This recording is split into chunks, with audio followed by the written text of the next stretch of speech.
everyone, my name is Chloe and welcome to the start of another weekly reading vlog. So today is Monday and it's like 11 o'clock. We kind of slept in today because it is so gloomy. I don't know if you can see out there, but it is so wet and gloomy and just spring weather for sure. So today we had kind of a late start. So then that means breakfast was frazzled and rushed. And then we went to dance class. And then we just got here and we are in the little schoolroom and we are doing letter of the week stuff. And so that's really what we've been doing this morning. So as far as reading goes, you guys, I'm reading The Overdue Life of Amy Byler by Kelly Harms. And I am loving it. Maybe 4.5 or 5-star book, and I am almost done, you guys. So this is about a woman named Amy Byler. She's got 2 kids that are maybe 10 and 13 or 10, I don't know, early tween teen years. And her husband, a few years ago, just up and disappeared. He just left. He was like, hey, I'm going. He told them once he was gone that he was somewhere overseas and he wasn't coming back. So that left her high and dry because she was a stay-at-home mom and stuff. And so she became a librarian. And so she loves books and the bookishness and the foodie nature, both of those are strong in this book and I'm loving it. The only thing so then her husband comes back and he's like, hey, I actually do want to be a dad. Can I have the kids for a week? And she's like, okay, cool. I've got this conference in New York City. They live in Pennsylvania. She's like, I've got this conference in New York. You can take the kids for that week. And so she goes to New York by herself. And then he's like, hey, I actually want to keep the kids longer. Can I keep them all summer? And so she goes back and forth on that. And she has really just made her identity in everything, not in an unhealthy way like the other books I've been reading, but she just had to her whole life is about her kids because she can't afford the house unless she's working all the time. And, it's just her whole life has become her kids. And so now she's discovering all this freedom. And so she decides okay, you can have them for the summer because the kids are loving it. They want to do that. And so she says he can have him for the summer and she's going to go back to New York. So it's her just dating and rediscovering herself in New York. Like I said, very foodie, very bookish.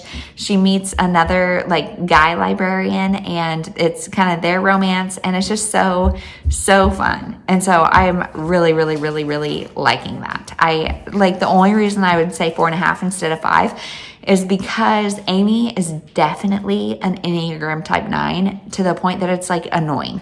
However, I'm a type 3, so so if you don't know about the Enneagram, type 9 is very much just the peacekeeper. So she always talked up her husband to her kids, which is good, but almost to the point of not acknowledging their feelings of being hurt. And so then they felt I don't know, she lets a lot of people walk all over her just to keep the peace. And so that's a little bit annoying, but also inspiring in a way of it would be really hard to say really nice things about somebody who just up and left you like that. And so she's really always looking out for the best for her kids. And I don't know if what she's doing is right or wrong, but I think it's equal parts admirable and annoying. So 4.5 stars, maybe. I'm not done with it, but I will let you know. So this afternoon, we don't really have anything going on.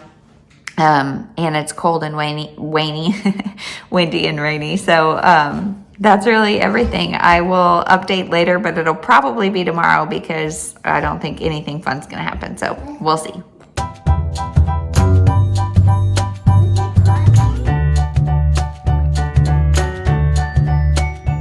Hey everyone, it is Tuesday and it's 2 o'clock and I was just going to get on and let you know that I am having the best reading week. So I am reading The Night Olivia Fell by Christina McDonald and so far I'm loving this. So this is a thriller mainly told from 2 perspectives. Well, it is only told from 2 perspectives, but from a mother and a daughter. So Olivia is the daughter and in the very beginning the mom gets a call that says, hey, Olivia fell off this bridge and she is done. She's brain dead and she's not going to come back, but she's pregnant. And so The book is like trying to figure out what happened to Olivia. Did she jump, or was she pushed, or what happened? And then we're also seeing like from the past Olivia and her perspective of what's going on. So I am loving this. And with thrillers, it's like I'm not going to say that this is a 5-star book or anything until the very end, but I'm really enjoying the reading experience. I do feel like it's getting a little bit long or a little bit slow here in the middle. It's not very long, but it is slowing down a little bit here in the middle. But so far, really enjoying this. So it has been just a great reading week. But as far as life goes, this morning, we just kind of did a beach body workout. It is another very rainy, very cold day. So it is full on spring mode here. But then Ainsley and I played pile up pancakes or something, and it was so fun. So it is like this kids game that you have these little pancakes, and they all have different toppings. So they have banana, blueberry, strawberry, chocolate chip, and plain. And so you like scatter the pancakes all over your house or wherever you want to do it. And then there's like recipe cards that say like a stack of pancakes. And so then there's spatulas. So you run to get the pancake, put it on the spatula, and then try to balance it back. And so we took turns. Like she would do the bottom, then I would do the next one, then she would do. And we did that for like most of Annie's nap because it was just so fun. It got some wiggles out. And that's about it. And then after that, we watched some Jack Hartman, which he is like this guy that does kids' music videos. And so she danced to that. And it was just a good morning. But then she ate lunch, and like the epic meltdown. Like I think she just got overtired or something because oh my goodness. So now both kids are down for a nap, and I'm going to do a little bit of filming, and that's really it. So that is the plan for today. I will check in when I finish The Night Olivia Fell. Hey everyone, it is Wednesday. It is another gloomy day. Is anybody else like in this funk of weather? It is just not fun, but it's not raining, so that's good. We went outside for just a little bit. We played more of the pancake game. We did a workout. It's just been kind of one of those days, you guys. This is like exhausting to not have a sunny day in the middle where you can go outside and get some energy out, but that's okay. So last night I finished The Night Olivia Fell, and I'm giving it 4.5 stars. I loved it, you guys. So this has like so many things that I love, and so I think it was hard to not love it. I guess that makes sense. It's a thriller about this girl, Olivia. It's dual perspectives, dual timelines, mother-daughter relationship, thriller.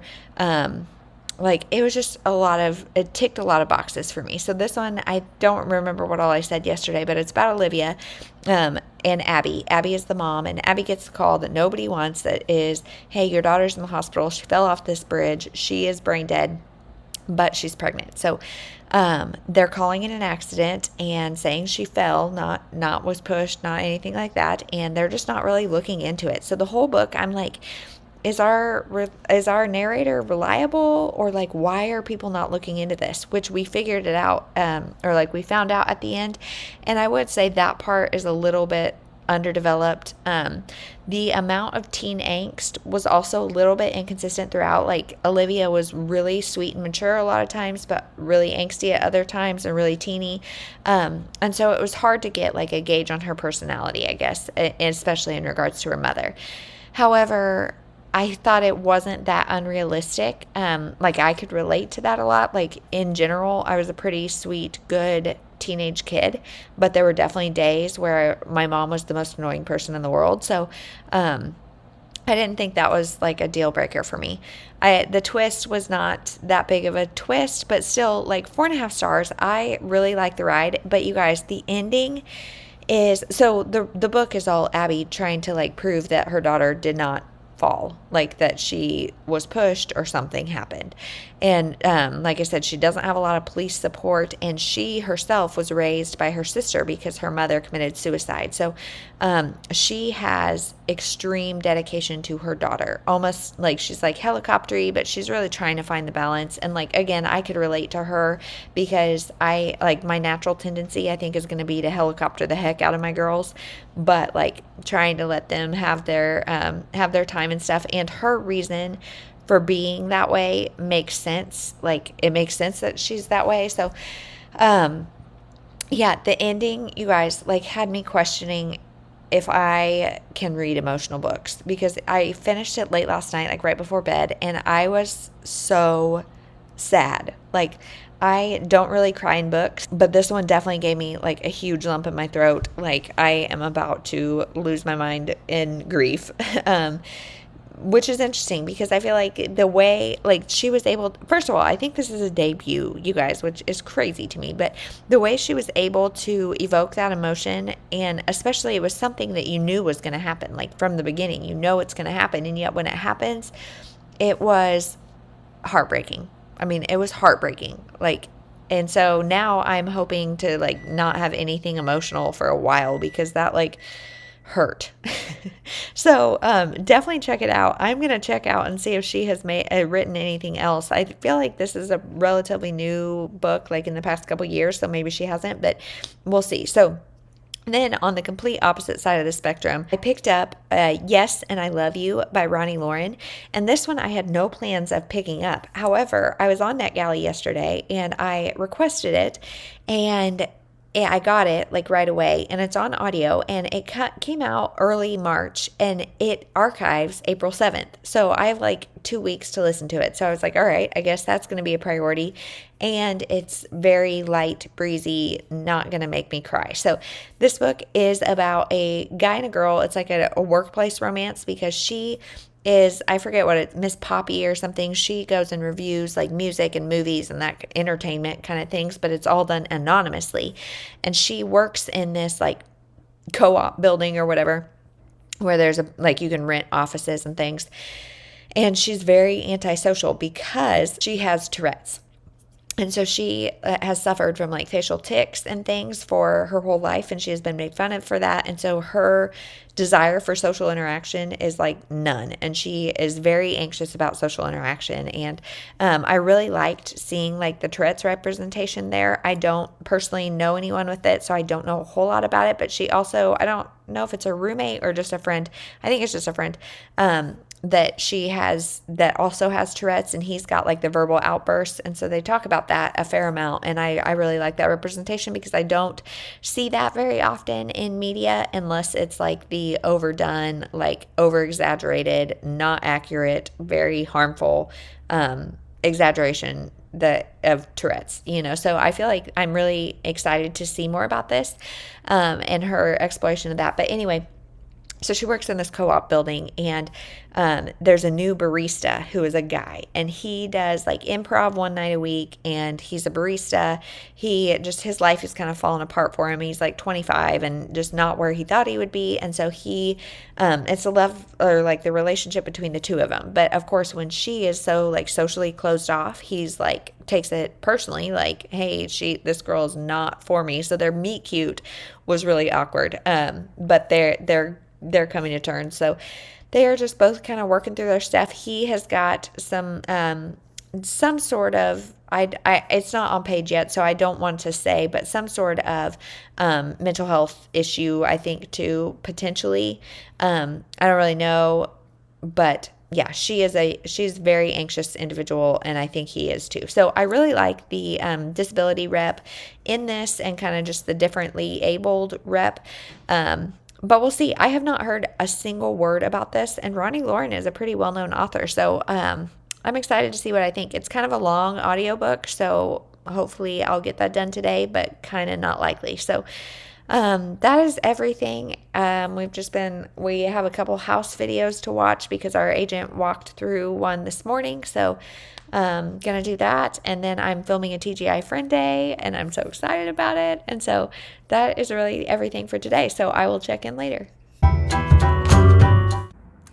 Hey everyone, it is Thursday at like 4:15, and I am outside, and like the kids are both still sleeping, so that is like amazing. We had kind of late naps, but this morning we had dance class, and while it's not what I would call like nice outside, It's not raining, and so that is wonderful. And so we have just been kind of playing all day. Not a whole lot like special except dance class, but I guess the kids are tired, and so that's awesome. I got a terrible night's sleep because, you guys, I had a nightmare. Like, I don't have those very often, but this was like a nightmare with a capital N. It was so scary. So I was up most of the night because, like, I turned on Saved by the Bell and like comforting things. But when you have a nightmare, like, it is just hard to go back to sleep and just to let yourself like chill. So yeah, it was a rough night. So I fell asleep just now for like an hour, and that felt really good. And now I'm just kind of sitting outside getting a little fresh air before the kids get up. So it is awesome, like just awesome. So today has also been kind of a rough day because we found out we lost a house that we loved. So we looked at this house yesterday. It had like almost everything perfect. And so we put in our offer, and we're like, cool, we are going to be competitive. This is the first house that we're like really willing to fight for.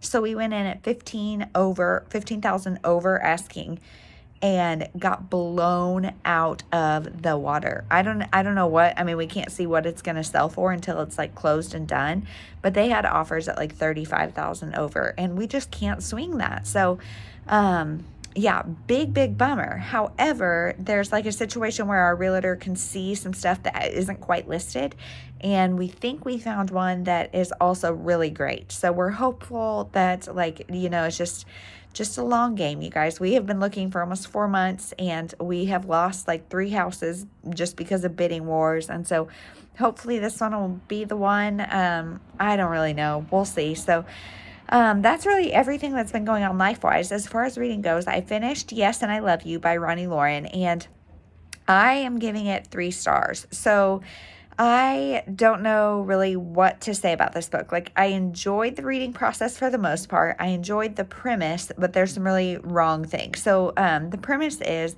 this girl, she's got Tourette's, and so she's got like facial tics and things.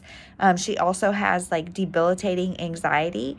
And so she really hates social interaction. She does not enjoy it at all. She just has a really hard time with it. And so she works in this office. The guy is the barista, and he is a barista and then also has like a 1 day a week improv thing. He wants to open his own theater.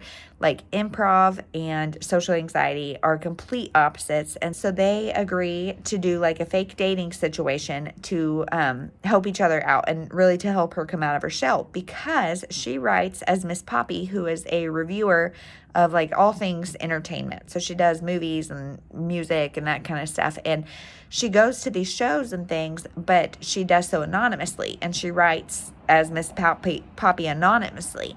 However, her job is like, okay, we're going to give you this huge like promotion. However, we need you to start putting yourself on camera because vlogs are where it's at.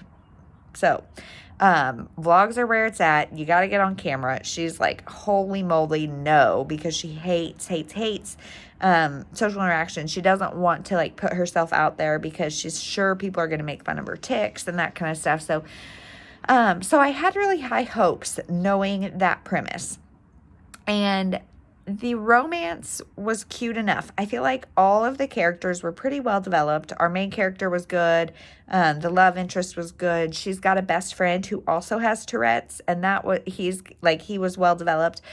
But I think the Tourette's representation was not good. And perhaps I'm being oversensitive. I'm not, nor do I know anybody that suffers from Tourette's. And so I'm not an Own Voices reviewer. However, so her Tourette's I thought was done okay, because it really, like, we got to see kind of the real side of things, how like stress and that kind of stuff impacts it. But there's kind of the trope of like her Tourette's is healed by this guy. And I don't like that at all. Perhaps her anxiety could be fixed by the guy, or improved, but Tourette's will not be fixed by a relationship. It won't happen. So I really think that's harmful when those kind of things happen in books. And then as far as her best friend, he has more like of the traditional verbal outbursts that you would see in Tourette's and things that are more often portrayed in media. And the way his are is he has like verbal outbursts of song titles. And so he will be talking, and like Lady Gaga songs will just like, be interspersed in between. And I don't know if as a reader we're supposed to laugh at that, or like if it's supposed to be funny or what's supposed to happen, but I just felt like it was yucky and like it exactly the stereotype that we always see. We see people shouting expletives and things, and that is not what Tourette's is. Tourette's is not funny.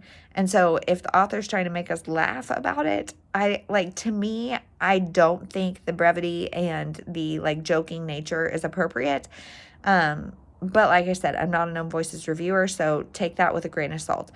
The other thing that I did not love about this book at all is that, so not only is he helping her come out of her shell so she can get on camera for her job, but she also wants help sexually. And so this gets very, very smutty and steamy, and I just don't like it. I just am not here for it. And some of the stuff was like, ugh.